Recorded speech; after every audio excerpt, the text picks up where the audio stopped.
Chers internautes, bonjour. Nous sommes aujourd'hui en compagnie de Tepa. Bonjour Tepa. Bonjour. Alors tu es le cofondateur de MetaTV, donc un média qui monte en ce moment, une chaîne de télé sur internet qui propose du contenu original quotidien, notamment avec la libre antenne, mais avec des invités très régulièrement sur des sujets très divers. Ouais.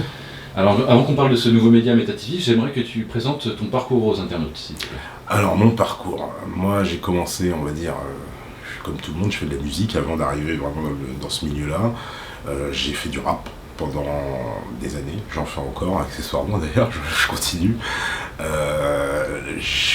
Dans le rap, j'ai connu quand même un parcours professionnel. J'ai fait plusieurs albums, j'ai signé en maison de disques, j'ai connu les groupes, on a fait de la prod.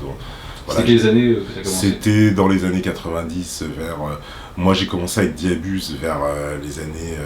Diabuse ça s'est monté en 89 je crois, et j'ai continué, puis moi je me suis mis à rapper vers 92-93, et puis j'ai continué, après j'ai rencontré Princesse Agnès, on a fondé les spécialistes, puis il y a eu la signature aussi avec Cool Chain à Format People, c'était assez marquant, et puis voilà, après j'ai arrêté on va dire le milieu du rap. Je suis retourné travailler, voilà, le parcours normal, voilà, on repart travailler pour vivre. Et puis je me suis investi à un moment donné dans un parti politique qui s'appelle l'UPR. J'ai beaucoup participé à ce parti parce que je pense que c'est un parti qui porte en tout cas des idées assez novatrices. C'était quand ? Comment s'est passée ta rencontre avec le parti ? Avec le parti par internet, c'est-à-dire c'est le hasard. Je suis tombé sur les conférences de François Asselineau, mais c'était tout au début, c'était en 2009, le parti il existait je crois depuis 2 ans. Il y avait des conférences, je suis tombé dessus et je me suis dit, ce mec-là, il a besoin d'aide, quoi, parce que ce qui ramène est novateur, le discours qu'il ramène, c'est une compréhension globale de ce qui est en train de se passer. Et donc je me suis dit, il faut absolument que j'aille m'investir et lui donner un coup de main. Et c'est comme ça qu'il y a eu l'aventure, on va dire, UPR, de fil en aiguille. Et puis je pense que quelque part, l'UPR est un peu ce qui nous amène à MetaTV. C'est-à-dire qu'il y a eu un lien, en fait, de l'émulation qui se passe autour de l'UPR et des gens qui étaient présents autour, et qui avaient aussi la volonté peut-être d'aller plus loin et de créer un truc encore, on va dire... peut-être un peu plus généraliste, parce que l'UPR, on s'est rendu compte de la limite, c'est que l'Union Européenne, c'est certes un gros morceau du problème, mais ça occulte quand même tout un autre aspect, que le problème est beaucoup plus global que ça. Et finalement, on avait vraiment envie d'aller plus loin, de pousser les choses, et c'est pour ça que je pense qu'il y a eu cet élan qui a créé MetaTV au départ, avec tous les collectifs qui se sont rencontrés, et qui étaient, il faut bien le dire, tous un peu liés à l'UPR quelque part. Donc c'est l'UPR qui a été un déclencheur, on va dire, un dénominateur commun à toutes les personnes qui ont lancé le projet MetaTV au départ. Avant de lancer MetaTV, au sein de l'UPR, avec d'autres, tu t'occupais aussi de questions, enfin de problématiques audiovisuelles. Oui, tout à fait, j'ai fait beaucoup de vidéos pour l'UPR. J'ai entre autres mis le programme en vidéo. C'est-à-dire que tout le programme de l'UPR il existe en vidéo, donc ça c'est un travail qu'on a réalisé à l'époque avec la Brigade du Tigre. On a fait des vidéos, on a fait bref un petit court-métrage, bon un peu drôle, mais voilà, qui justement c'est l'esprit de l'UPR, en tout cas de l'époque, un peu faire passer des idées avec humour, on va dire, et c'était bref, j'ai découvert l'UPR. Avec Laurent notamment. Avec Laurent et Moni qui joue effectivement le mec qui découvre l'UPR. Non, c'était assez drôle, franchement, je pense que pour ceux qui se rappellent, c'est peut-être l'une des meilleures périodes, en tout cas de l'UPR, c'était tout au début. Et c'était pas encore très très connu, parce que moi quand je suis arrivé à l'UPR, il n'y avait personne, faut bien le dire. On a donné une impulsion à l'époque avec Marie, évidemment, qui a fait décoller le parti, quoi. Alors donc du coup, l'envie d'aborder d'autres sujets qu'uniquement l'Union Européenne, l'euro et l'OTAN, même si, comme tu disais, ce sont des sujets centraux, mais ce ne sont pas les seuls sujets intéressants à aborder. Et donc peut-être aussi une beaucoup plus grande liberté en fait finalement à fonder un média où finalement tu parles de sujets que tu veux, que tu souhaites, alors qu'auparavant tu étais soumis à une charte. Tout à fait. C'est-à-dire que dans le cadre de l'UPR, il y a une charte, ce qui fait qu'il y a des sujets qu'on ne peut pas aborder, des sujets sur lesquels on ne peut pas aller, et ça c'était à un moment donné frustrant pour moi.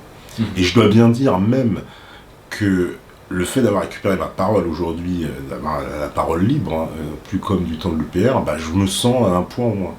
Et quand je vois que moi-même je reçois ici même des gens qui font partie d'organisations et qui sont bridés, hein, puisque quand on est en off, ils me disent ça, oui mais ça je peux pas le dire parce que le parti sera pas content, et ben je me revois à l'époque justement où moi-même je me suis bridé ou auto-censuré sur des sujets parce que il y avait le parti. Et puis parce qu'il faut faire consensus, quoi. Il faut faire consensus, et à partir du moment où on a décidé d'entrer dans le parti, on joue le jeu. Donc c'est aussi une espèce de loyauté, quoi. C'est-à-dire que si effectivement on a décidé, surtout comme c'était mon cas, de m'investir dans l'UPR et d'occuper, on va dire, une place dirigeante, entre guillemets, c'est-à-dire en tout cas d'être vraiment impliqué dans le processus, je dois jouer le jeu, je dois être loyal envers les règles, sinon ça vaut pas le coup. Donc c'est pour ça que moi j'ai respecté toutes les règles de l'UPR, hein. Bon, à part l'histoire de la quenelle, hein, on va me la sortir. J'ai fait une photo quenelle, effectivement, il y a quelques années, mais c'était avant l'hystérie des quenelles, hein, faut bien le dire. Il n'y avait pas encore de suspicion d'être antisémite quand on faisait une quenelle, ça c'est arrivé beaucoup plus tard, c'était des années avant. Et donc voilà, oui, j'ai fait cette photo quenelle qui a fait polémique en interne et qui a été le prétexte pour m'écarter en fait du bureau. Alors MetaTV, vous avez commencé à diffuser à partir de septembre 2013, je crois, ou ouais, septembre, ouais. Septembre. Le 11 septembre. Ah oui, le 11 septembre. Alors c'était quoi le premier sujet Bah c'était le 11 septembre. C'était avec Alain Ménageable, le réseau Voltaire, c'était le 11 septembre et on avait parlé du 11 septembre et on avait fait le bilan, ça, justement de ces, on va dire, ces 12 années de politique étrangère américaine, quoi. C'était très intéressant, quoi. D'accord. Alors est-ce qu'on peut parler un petit peu de chiffres par rapport à MetaTV? Combien d'invités à peu près? Combien d'émissions à peu près? Combien d'émissions? On avait calculé, on en était à plus de 200, je crois bien. Et en termes d'invités, on n'est pas loin aussi, parce qu'il y a beaucoup d'invités chaque jour dans les émissions, mais il y en a aussi dans les reportages. Donc il y a pas mal de gens aussi qu'on va interviewer à l'extérieur, etc. Donc on est, oui, à largement plus de 250 invités. Largement, et au niveau du nombre d'abonnés? Alors nombre d'abonnés, je sais plus, mais sur YouTube, ça dépasse largement les 10 000, je crois. Et sur Dailymotion, on est à plus de 2000. Il y a très peu de gens qui ont des comptes Dailymotion. C'est plutôt le nombre de vues sur lequel on est assez impressionné. Alors vous êtes parti de combien au départ? Alors on est parti de 0, hein, puisque le compte a été créé à 0, donc il y avait 0 vues sur le compte quand on l'a créé. Et aujourd'hui on dépasse les 10 millions, hein, je sais plus, on est à 11 millions bientôt je crois, sur le lecteur général, et je crois qu'on est à 8 millions et quelques sur le direct. D'accord, donc une émission type MetaTV en ce moment aujourd'hui, c'est combien de téléspectateurs? Ça fait à peu près, on va dire, là aujourd'hui ça a particulièrement augmenté sur la saison 2, on est dans les alentours de 40 000 à peu près.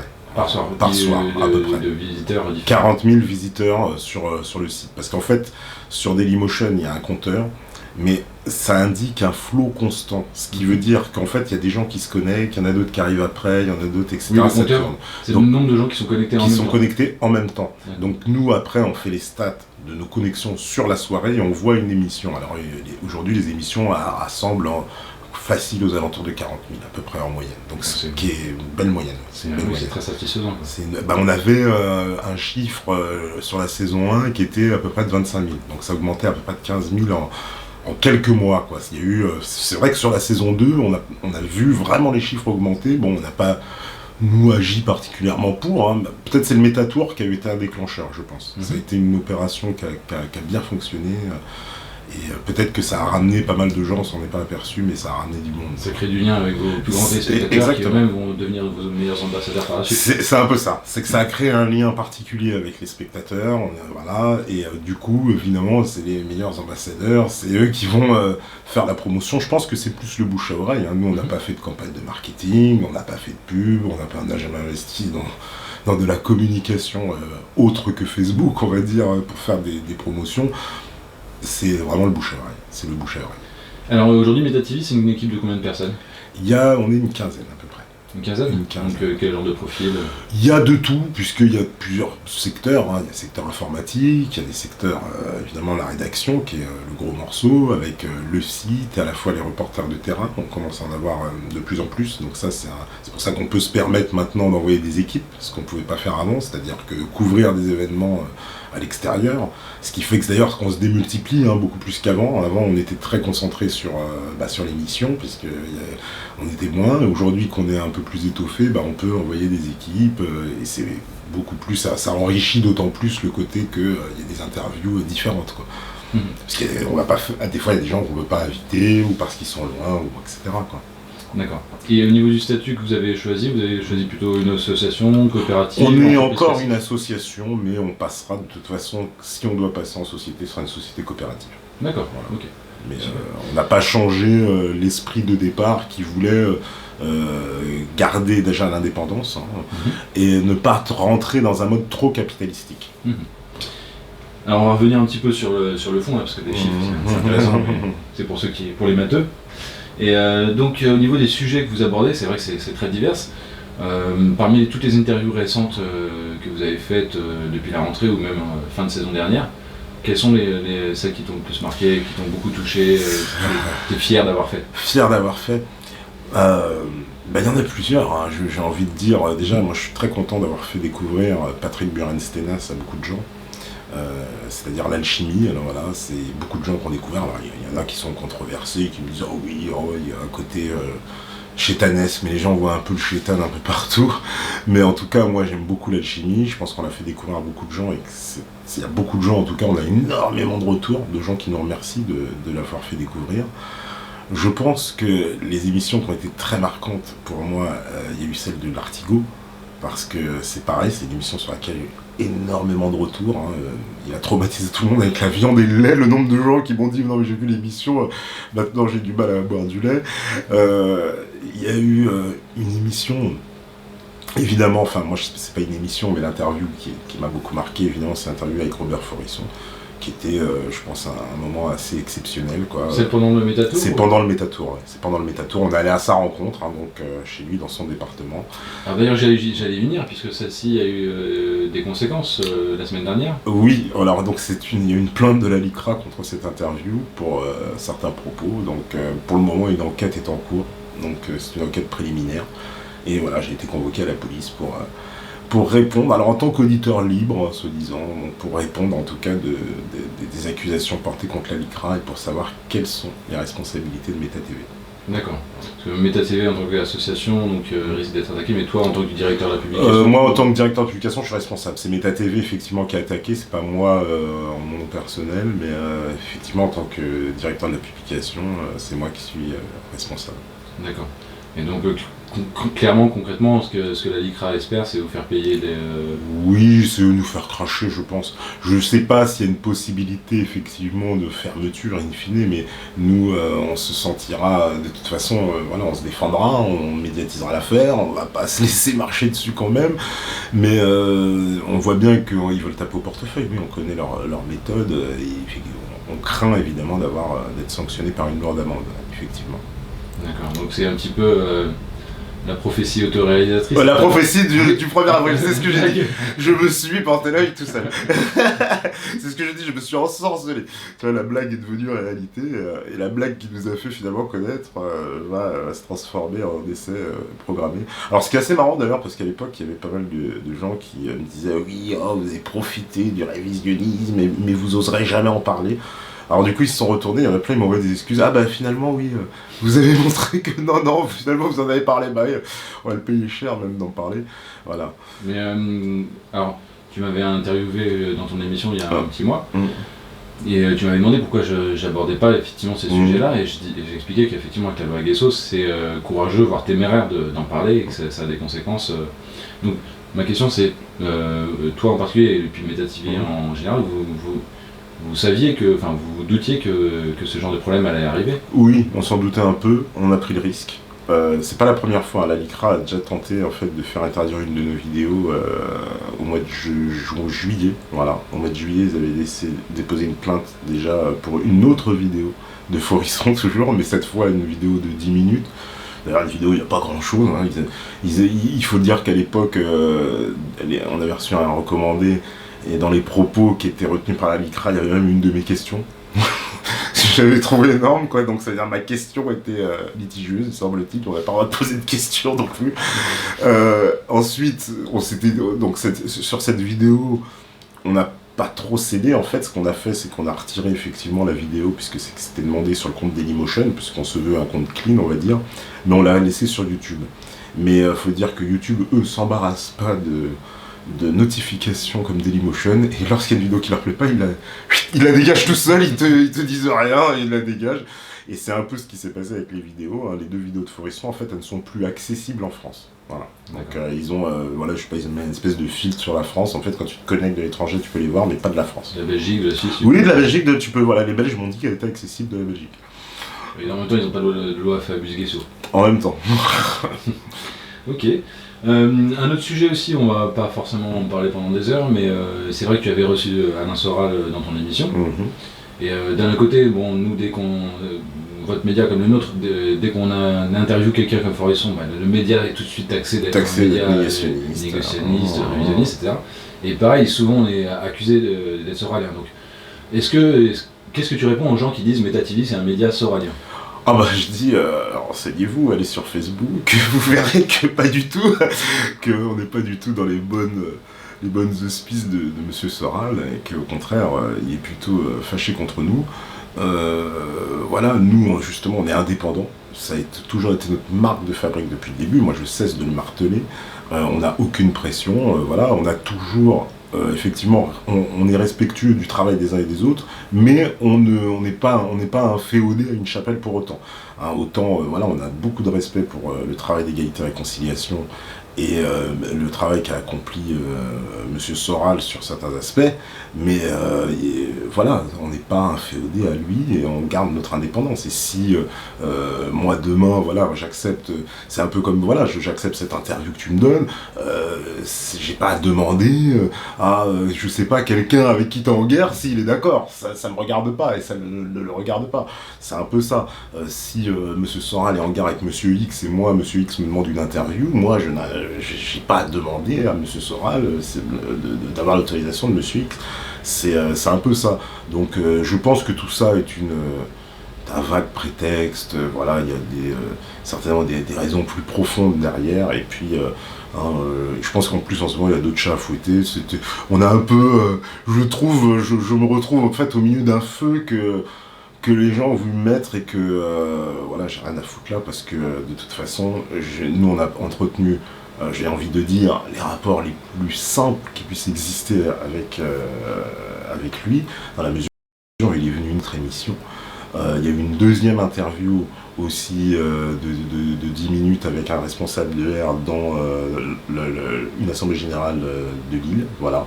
Et c'est les 2 seules fois, moi-même personnellement, je ne le connais pas, je l'ai croisé 2 fois dans ma vie, à l'interview et lors du congrès de la dissidence, et encore, même congrès de la dissidence, on s'est à peine parlé, je pense, 30 secondes, à tout casser. Voilà, on s'est dit bonjour, c'est ça. Donc voilà, c'est pas, je le connais pas, on n'a jamais fait de projet, il n'y a jamais eu de partenariat, même si aujourd'hui beaucoup de gens me disent, ah oui, oui, mais c'est eux qui vous ont fait, c'est absolument fou, ER a relayé nos vidéos, on les a remerciés, on les a toujours remerciés, on les a toujours big up, on a toujours dit bah, merci de relayer notre travail, mais à aucun moment, parce que quelqu'un relaie notre travail, justement, on devrait d'un coup se sentir redevable. Dans la mesure où en plus, si on pousse la réflexion, c'est notre travail. Ce qui veut dire que c'est nous qui avons mis des heures, des vidéos qu'on a payées pour faire ces vidéos. C'est notre travail, notre valeur ajoutée. Mais elle est juste exploitée par quelqu'un d'autre. Donc la personne ne peut pas se gausser ensuite de dire oui, dis-moi merci. Sinon là, c'est le grand capitalisme, voilà, quand même, le chinois qui fabrique et puis il donne et puis en plus il doit dire merci et puis c'est un peu trop quoi. Donc voilà, nous. Mais on est indépendant. Ça, et je pense que tous les gens retiendront ça de cette histoire, c'est que Meta TV n'appartient à aucune chapelle, n'est un féodé à aucun parti, aucune personne, aucune idéologie. On reçoit des gens contradictoires. C'est le principe même de recevoir des gens contradictoires, des gens avec qui on n'est pas d'accord.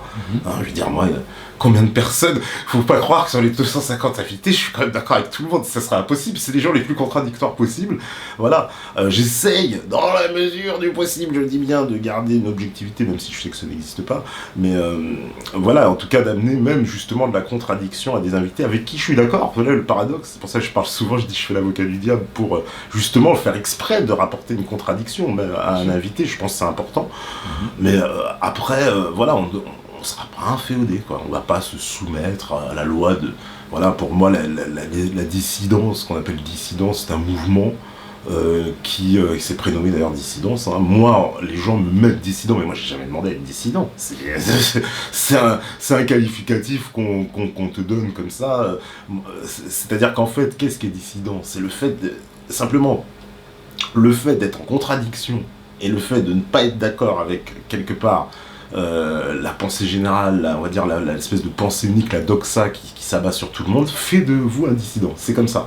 On n'y peut rien. Après, les gens vous taxent de dissidence, alors maintenant ça se bat pour savoir qui est le plus dissident, le dissident le plus pur, etc. Donc moi je rentre pas dedans, moi je le dis clairement, ne me classez pas dans la dissidence. Je ne suis pas un dissident, hein, on continue notre boulot. Voilà, d'ailleurs je préfère le mot de résistant, c'est toujours été le mot qui a été utilisé avant. Moi voilà, si on me dit bah oui j'aime cette filiation à la résistance, parce que vraiment on résiste, mais la dissidence tel que voilà, ce mouvement-là, bah non, vas-y, je vous le laisse, les dissidents purs, les gens qui veulent être dissidents, qui veulent donner des leçons de dissidence à tout va, ouais, j'étais dissident avant toi, et bah parfait, vous l'êtes, je vous le laisse, et voilà. Alors, et pour faire un petit peu notre autocritique en tant que média alternatif, moi j'aime bien alternatif, citoyen, résistant, c'est vrai que c'est des termes que je préfère également plutôt que dissident.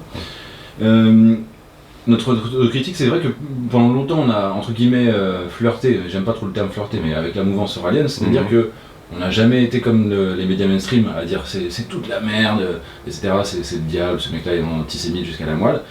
Et d'un autre côté, on n'a jamais été non plus des serviteurs d'Alain Soral, on a toujours été un petit peu entre les deux, c'est-à-dire on a gardé une certaine proximité. Oui.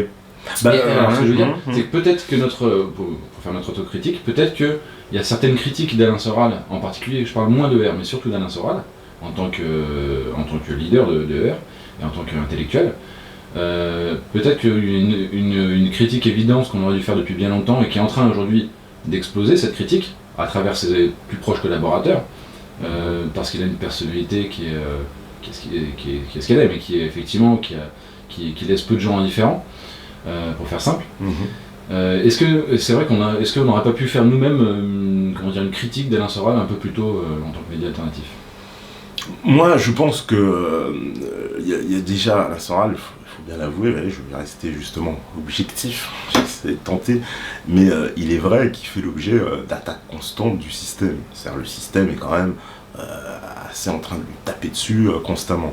Mais justement, c'est aussi parce qu'il a été constamment attaqué que moi en tout cas, peut-être que des gens comme toi, se sont abstenus effectivement des... C'est un peu ça. C'est-à-dire qu'en fait, si tu veux, je voulais pas participer à ce que j'estimais en plus des attaques injustes, parce que souvent on le taxait de ci ou de ça, ou ses propos étaient repris, galvaudés ou dénaturés, et c'est quelque chose auquel je voulais vraiment pas participer. Moi j'ai toujours relevé, j'ai toujours dit, et je lui ai même dit ici, et il l'a dit lui-même, il a dit des fois, je lui avais posé deux questions très importantes. Je lui ai demandé, est-ce qu'on peut être dissident sans être d'accord avec Alain Soral? Et il avait répondu oui. Alors déjà, tous ceux qui me disent c'est lui qui a inventé la dissidence, t'es pas Alain Soral, t'es pas dissident, c'est lui qui l'a dit, c'est pas moi, c'est lui. Et ensuite, ma deuxième question que je lui avais posée, je lui ai dit, est-ce que aussi, toi, tu acceptes, est-ce que tu reconnais qu'il y a des fois beaucoup de contradictions dans ton raisonnement, qu'il y a des contradictions? Et il m'a reconnu, oui, il a dit oui, c'est vrai, même dans mon raisonnement, des fois, je reconnais, il y a des contradictions, il y a des choses. Donc, soulever des contradictions du raisonnement de Soral, lui-même l'admet. Et c'est vrai que quand il fait des heures et des heures de vidéos, et qu'il prend en plus des positions qui sont les siennes, très tranchées, faut bien le dire, des fois, tu vas relever des éléments, voilà, il y a des choses qui changent. Alors après, il s'en explique, voilà, mais en tout cas, je pense que ouais, il y avait une volonté, et je ne participerai pas pour autant aujourd'hui non plus à un espèce de Soral bashing. Alors, il y en a qui vont dire ah oui, mais t'as fait l'interview de Marc Georges, de machin, etc. Bah oui, mais c'était prévu depuis longtemps. Je veux dire, c'était avant tout ce fratras, et c'est Marc Georges qui m'a contacté parce qu'il estimait s'il pouvait avoir un droit de réponse par rapport aux propos qui avaient été tenus dans l'émission.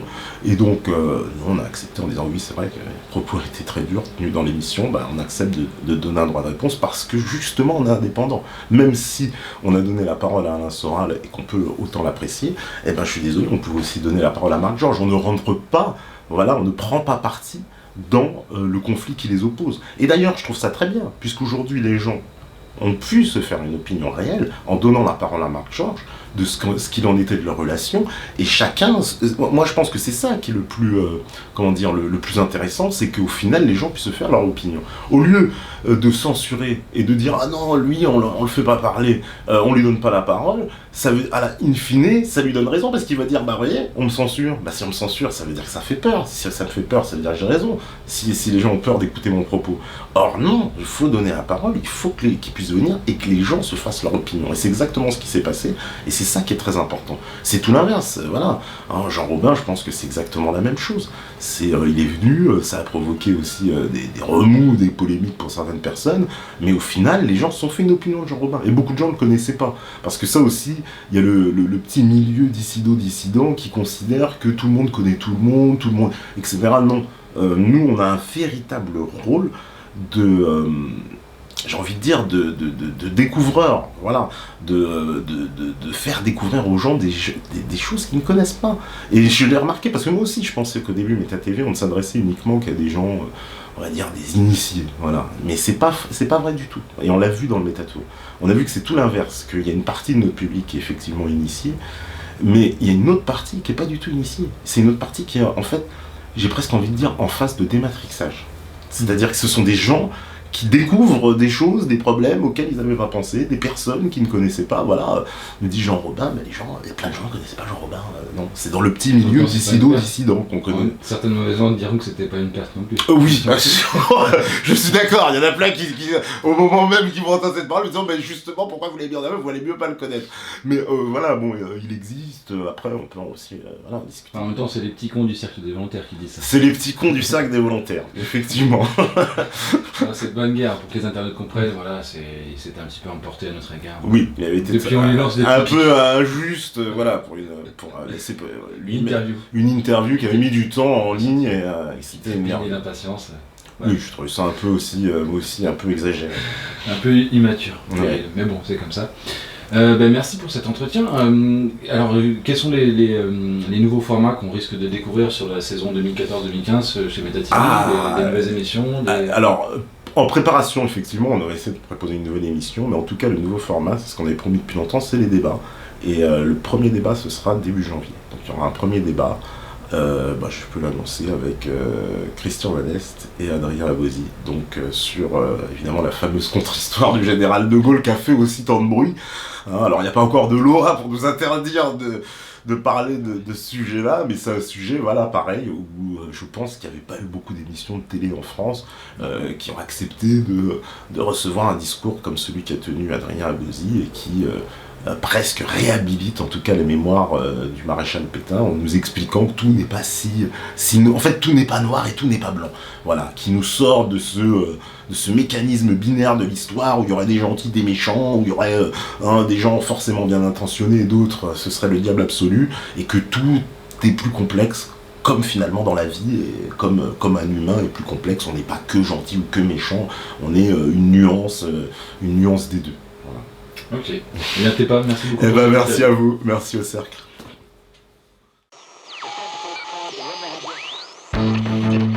Thank you.